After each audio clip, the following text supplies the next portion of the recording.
Right now at 5 and live on the Channel 3 streaming news app. So we're going to have plenty of time to Monday morning quarterback this, but right now our priority is getting you power back as soon as we can.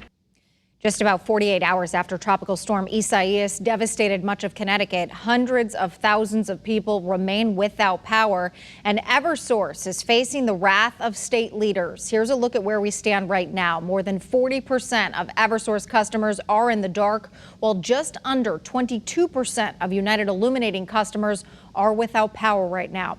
We do have team coverage as the cleanup efforts continue, but we begin tonight with Channel 3 Eyewitness News reporter Mike Savino. And Mike, Eversource officials right now asking everyone to be patient. Yes, and of course that's not what people want to hear, but Eversource is still right now even trying to assess just how long this is going to take. They still haven't said how long it'll take to even restore power for the entire state. That's a figure that they hope to have this evening. But people want to know in my own community, how long is it going to take before I see my lights on? That's something we might not know until tomorrow at the earliest. Eversource still, again, assessing the damage and how long this is all going to take. Now, they say that they had 450 crews out yesterday. They're up to now over 700 today, and they've committed to bringing up to 1,200 crews in by tomorrow. Those crews coming in from Canada and from the Midwest, and they hope, again, that they will be arriving tonight and into tomorrow to help address these outages all over the state. Now, one of the big questions is whether or not Eversource was really prepared for this storm. The projections that they gave to state regulators with the Public Utilities Regulatory Authority, they were expecting between 125,000 and 380,000 outages.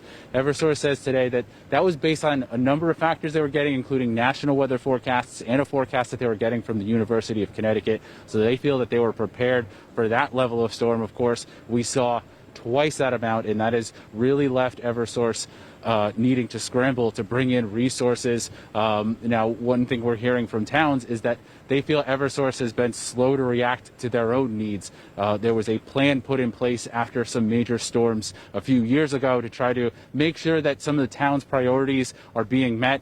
Well, a number of towns in the Manchester-Vernon area met in Vernon today to say that that is not happening. Coventry, for example, is saying that a substation that's keeping sewage out of Coventry Lake is currently running on a generator, and they're concerned about what will happen if they lose power there. Also in Coventry, a fire crew was responding to a fire today with or over the weekend rather, with a line down. They had to actually go in with fire extinguishers because they could not get their engines in. They could not bring water in. So a lot of concerns about how Eversource is responding even now. Take a listen.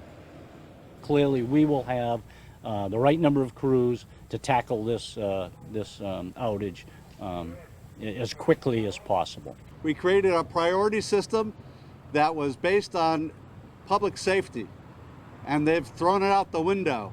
You just can't get to every location all at once.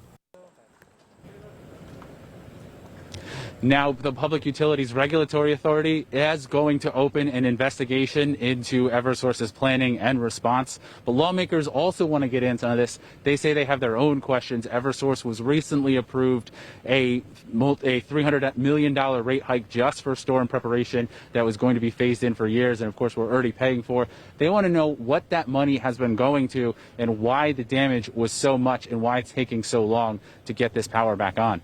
For now, reporting live from Cheshire, Mike Savino, Channel 3 Eyewitness News. Okay, Mike, thank you very much.